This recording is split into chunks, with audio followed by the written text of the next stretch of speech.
Salut à toutes et à tous, j'espère que vous allez super bien. Selon Issa Diawara, pourquoi l'on s'habitue sur le sort des Européens? Des Européens, surtout le cas de Zelensky, l'Ukraine. Pourquoi certains disent « Ah oh, ça fait pitié, pourquoi Trump a fait ci et ça ?» Suivant le développement d'Issa Diawara, que lui n'est pas du tout d'accord, il est en colère contre ces genres de personnes qui s'habituent sur le sort de l'Ukraine. Sans plus tarder, suivant Issa Diawara. Le peuple d'Afrique recevait nos salutations. De l'extérieur de la ville de Kati, comme vous pouvez constater derrière moi, et généralement au même endroit, un endroit qui est tenu secret. Peuple d'Afrique, nous avons vu certains Africains s'apitoyer sur le sort de Zelensky, sur le sort des Européens. J'avoue que franchement, souvent, je ne comprends pas certains Africains. Peut-on tomber aussi amoureux d'un colon jusqu'à ce point? Ils s'apitoient sur le sort de Zelensky. Au même moment, ils ne voient même pas le sort de leurs propres dirigeants. Hier, quand on parlait des dirigeants africains qu'on avait miroités, à qui on avait fait croire qu'ils avaient le pouvoir de faire la paix en Ukraine, là où Donald Trump est en train d'échouer, là où eux-mêmes les Européens, voulant certains dirigeants européens sont en train d'échouer parce qu'entre eux, c'est la division. La position de la Hongrie, de la Slovaquie n'est pas la même que la position de l'Allemagne et de la France, par exemple, et de l'Angleterre. Donc, entre pays européens, et puis l'Italie a une autre position beaucoup plus spécifique. Ça dépend de la coloration politique du dirigeant européen en question. Là où les Européens même ne parviennent pas à s'entendre. On a vu quelques présidents africains qui ont été envoyés en mission ou bien à prospection. Et pendant ce temps, depuis que Donald Trump a remis Zelensky à sa place, certains Africains disent « Ah, c'est un dirigeant, il a été humilié, ce n'est pas normal. » J'ai dit « Écoutez, sortez de vos histoires des sentiments, des émotions et autres. C'est quoi ce genre de calcul? Qu'est-ce que vous gagnez ?» J'avoue vraiment que j'ai du mal à suivre ces Africains. Mais quand les officiels de Zelensky revendiquent, quand même une ambassade de Zelensky revendique depuis le Sénégal, avoir aidé des terroristes à attaquer l'armée malienne, des militaires maliens qui sont tombés, vous n'avez pas pitié de ces militaires? Des Africains comme vous. Vous n'avez pas pitié? Ça ne vous dit rien? C'est des enfants d'autrui qui sont morts. C'est des Africains comme vous et moi qui sont tombés durant 3 jours d'affrontement, où il y a une tempête de sable et qu'il y a eu beaucoup de choses qui sont passées entre temps. Des militaires maliens qu'on a eu du mal à ravitailler en renfort, mais qui sont bâtis. Il y a eu vraiment des dégâts des deux côtés. Mais les hommes de Zelensky ont revendiqué ça haut et fort. Le Mali a même fait un communiqué, ce qui a abouti à la suspension des relations entre Zelensky, puis le Mali et le Niger. Ça ne vous dit rien? Donc on a déjà oublié. Mais nous, Africains, nous oublions facilement. Hein. Mais si avec qui nous sommes en conflit, ne n'oublie jamais. Regardez comment Saddam Hussein a été éliminé. Il était confronté à George Bush père. Mais George Bush fils est venu pour finir avec sa vie. Regardez Kadhafi qui a été confronté à Ronald Reagan et d'autres présidents, Jimmy Carter et autres. Mais il a failli les temps d'Obama pour l'assassiner. Ce qui s'est passé contre Kadhafi, c'est des assassinats. Mais nous, Africains, nous oublions vite. Et il y a à peine, c'est moins d'une année. Moins d'une année, j'ai dit, c'est un truc de 6 mois. Zelensky revendiquait une embuscade aux côtés des terroristes du Mali contre l'armée malienne. Ce qui nous sort l'argument que non, c'est un chef d'État qui se bat pour la souveraineté de son pays. Et nous autres là, quand il a aidé les terroristes à nous attaquer, nous ne nous battons pas pour la souveraineté de notre pays. Nous ne nous battons pas pour la souveraineté de notre pays. Aujourd'hui, les drones de Zelensky sont entre les mains des terroristes. Demandez même aux Nigériens, ils vont vous dire. Pas les Nigériens, je parle du Nigeria. Les terroristes en Afrique sont de plus en plus armés avec des drones. Ça fait 2 fois qu'on vous parle que le Mali a pu bloquer des drones, saisir des drones à l'aide de la guerre électronique. Et ça ne dit rien. ça ne choque pas ces Africains. Vous aimez vous apitoyer tant sur le sort de Zelensky et non sur le sort des Africains, de vos frères, de vos parents. Mais Africains, qui sommes-nous? On dit ça à Bambara, on appelle ça à Bambara Sebessou. Sebessou Soumata et Resra. Aïe, c'est-à-dire quoi? Le rognier. Vous savez, le rognier, c'est un arbre très géant. L'ombre de rognier ne le protège pas. Ça protège toujours autrui. Autre. Nous, Africains, on aime les autres plus que nous-mêmes. Finalement, c'est ce que moi je comprends, c'est ce que ça veut dire. Sinon, moi, je ne comprends pas. Combien de dirigeants africains ont été assassinés? Et il n'y a même pas longtemps, même si ce n'est pas en Afrique, nos frères, les dirigeants haïtiens ont été abattus. Aucune lumière n'a été faite et ça ne dérange personne.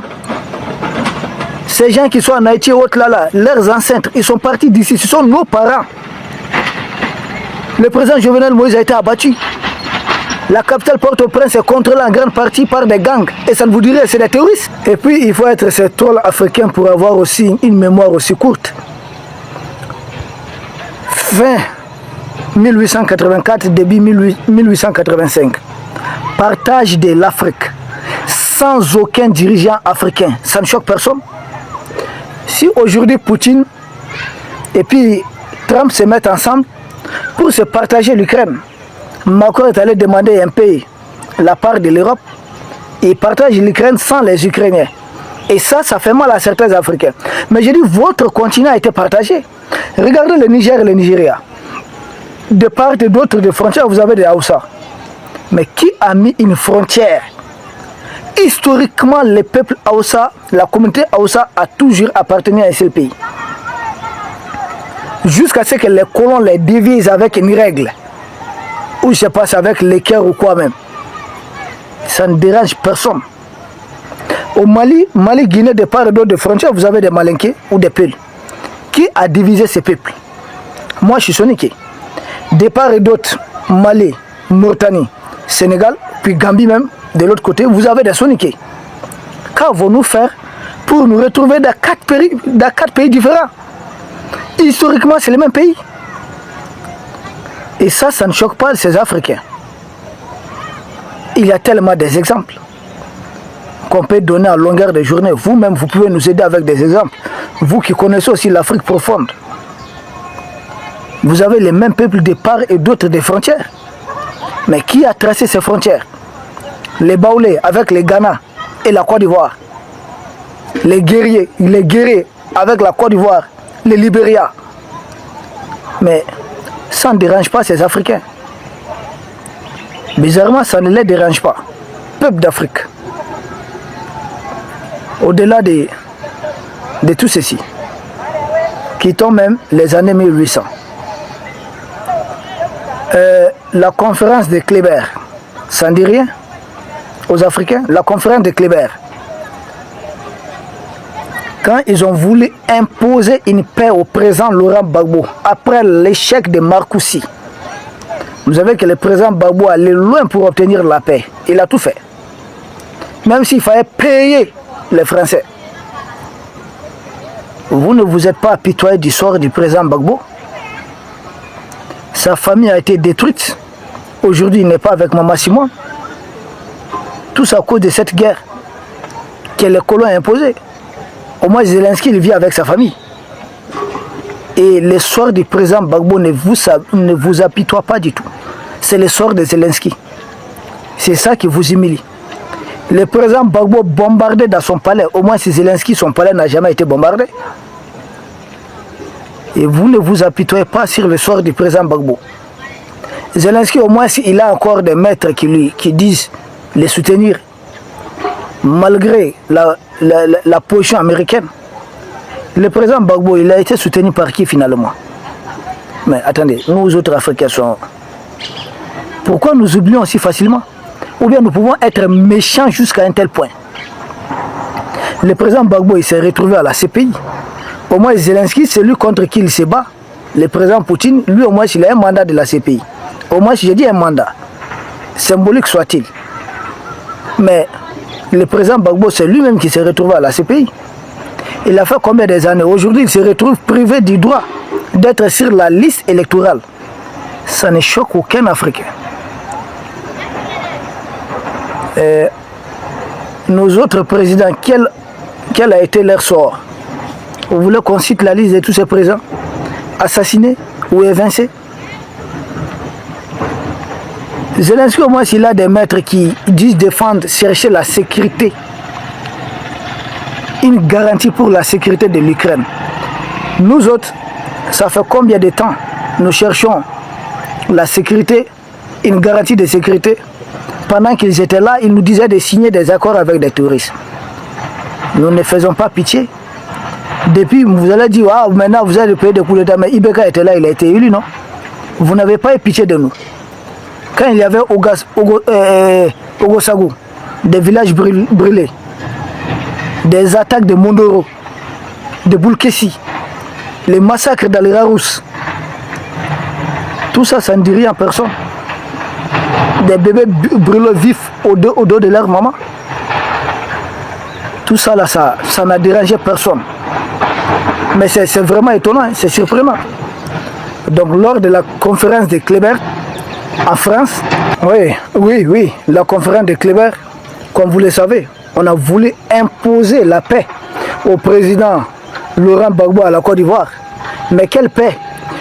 Une paix avec des rebelles lourdement armés en Côte d'Ivoire, occupant presque la moitié du territoire ivoirien. Et ça n'a dérangé personne.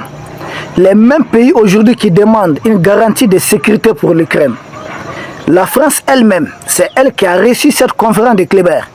Ça a été organisé par la France. Où on demande à un président élu de faire la paix avec des terroristes armés qui a été envoyé par Blaise Compaoré, lui-même mis au pouvoir par la jeune française. Vous voyez dans quoi? 2 poids, 2 mesures. Et ça ne dérange personne. Mais lors de cette guerre, c'est des Africains qui sont morts.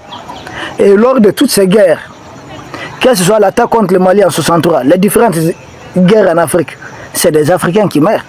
Je n'ai jamais vu un pays africain se battre pour obtenir une garantie de sécurité au nom d'un pays africain. Ce qui se passe aujourd'hui en RDC. Mais on demande tout simplement un cessez-le-feu, non? Mais pourquoi les mêmes refusent un cessez-le-feu en Ukraine? Ils disent sans garantie de sécurité pour l'Ukraine, il n'en a pas question. Mais la RDC a quelle garantie de sécurité? Quelle garantie? On demande à la RDC de négocier avec des terroristes qui occupent des régions minières. Mais on refuse qu'un État qui déjà a annexé des régions de l'Ukraine, qu'on puisse négocier avec cet État. Mais on demande aux pays africains de négocier avec des terroristes lourdement armés qui occupent nos terres. Il y a encore des Africains qui ne veulent pas comprendre. Et ces gens-là nous considèrent comme des humains. Moi, c'est la question que je me pose. Ces gens nous considèrent réellement comme des humains. À défaut qu'ils ne nous considèrent pas comme humains, n'avons-nous pas les devoirs, pas les droits, les devoirs de leur imposer le fait que nous sommes des humains et de boxer sur le même ring, discuter d'égal à égal? Au lieu de continuer à voir ce qui se passe là-bas comme si quelque chose qui est au-dessus de nos moyens. Moi, je ne vais pas m'aventurer dans des histoires qui a raison, qui a tort entre Russes, Ukrainiens, Américains, Européens là-bas. Non. Certes, les Russes sont nos alliés. Je reste focus sur les problèmes africains. Une victoire de nos alliés pourra faire notre affaire. C'est vrai, c'est réel. Mais l'Afrique a d'immenses défis. Oui, nous avons beaucoup de choses que nous devons relever. Et ça veut dire beaucoup de choses. Moi, je reste très focus sur l'Afrique et sur les alliés sincères de l'Afrique. C'est notre souhait qu'ils gagnent, qu'ils triomphent. Mais ne perdons jamais de vue que nous sommes Africains. Nous sommes nés Africains, nous partirons Africains. L'Afrique restera. Que nous allons laisser derrière nous nos enfants, nos petits-enfants, nos arrière-petits-enfants, nos descendants. Et nous voulons laisser quelle Afrique à ces générations qui vont venir après nous? Une Afrique humiliée comme nous avons connu? Ah non. Être né pauvre n'est pas un problème. mais on a le devoir de se battre pour sortir de la pauvreté. On peut être né pauvre, mais rien n'oblige que notre enfant soit né pauvre. Les pauvres peuvent accoucher d'un enfant riche. C'est possible. Donc, nous autres Africains, regardons chez nous. Arrêtons de nous apitoyer sur le sort des gens qui n'ont rien à voir avec nous, qui ne vont pas nous louper à la première occasion souvent. Concentrons-nous sur nous-mêmes. Regardez les Européens. Mais souvent, prenez l'exemple au moins sérieux. Là-bas, ils ont des présidents élus, ils ont des démocrates, ils ont des premiers ministres plein pouvoir, mais ils parlent la même voix presque. Même s'ils ont divisé sur certaines questions, tel autour de l'Ukraine, sur l'Ukraine. Mais ils ont à peu près la même idéologie à notre endroit. Et c'est nous avons la même idéologie à leur égard. C'est la question que nous devons nous poser. Et ça, c'est capital. Mais même avant la conférence de Kléber, la conférence de Bâle, François Mitterrand a convoqué des chefs d'État africains comme si c'était ses enfants. Il leur dit, bon, vous allez mettre chez vous la démocratie à l'occidentale. Donc la démocratie libérale, sans foi ni loi. Donc privatiser toutes les sociétés d'État. Faites ceci, faites cela. Tout président africain qui a hésité, comme le président Moussa Traoré du Mali, il a été évincé. Il a été évincé par un coup d'État et on a appelé ce coup d'État que c'est un coup d'État démocratique. Nous avons même le plus grand stade du Mali porte le nom de ce coup d'État, stade du 26 mars. Parce que c'est là il y a le 26 mars 1991. Donc tout coup d'État voulu par la jeune française doit être plébiscité, doit être honoré. On doit baptiser beaucoup des édifices publics. Mais attendez, on est sérieux. Et tout coup d'État que nous considérons comme révolution, qui libère les populations d'Afrique, Macron apprend certains Africains à détester cela. Mais finalement, on est dans quoi? Mais laissons tout ça. Plus près de nous, en début 2020 tout près, qu'est-ce qu'Emmanuel Macron n'a pas fait? Il a lui seul convoqué 5 chefs d'État africains. Il appelait ça le sommet de Pau. 5 chefs d'État africains, tous étaient plus âgés que lui. Il leur ordonne d'aller les trouver en France. Il décompte sur eux. Ce que vous avez vu Trump faire sur Zelensky, au moins Zelensky répondait. Nous, nos chefs d'État, à peine, ils ont répondu. On dit même un peu, c'est Roch Marc Christian Kabore qui a voulu dire quelques mots. Et même là, il n'est pas allé plus loin. Macron qui dit au président africain, Roch Marc Christian Kabore, le fameux démocrate, qu'il allait réparer la climatisation. Mais c'est pire. Trump a bien accueilli Zelensky, au moins s'il a dit au moins s'il est sur son 31. Mais on nous dit d'aller réparer la climatisation. Attendez, c'est sérieux ça? Et vous ne vous êtes pas apitoyé sur le sort des dirigeants africains. C'est sur le sort de Zelensky qu'on s'apitoie. Lors des sommets de Pau, Macron seul, au moins Zelensky c'est les chefs d'État d'un seul pays. Macron seul reçoit 5 chefs d'État africains, comme ses enfants. Il crie, il chiale, il fait tout. Et là, ça ne dérange pas beaucoup de personnes.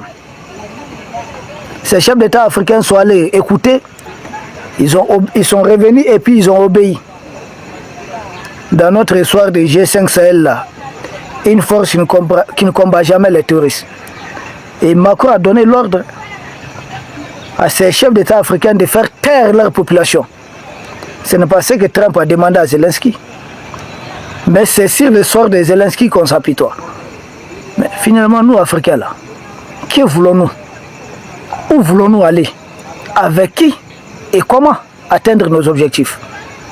Peuple d'Afrique, c'est de cela qu'on voulait vous entretenir ce soir.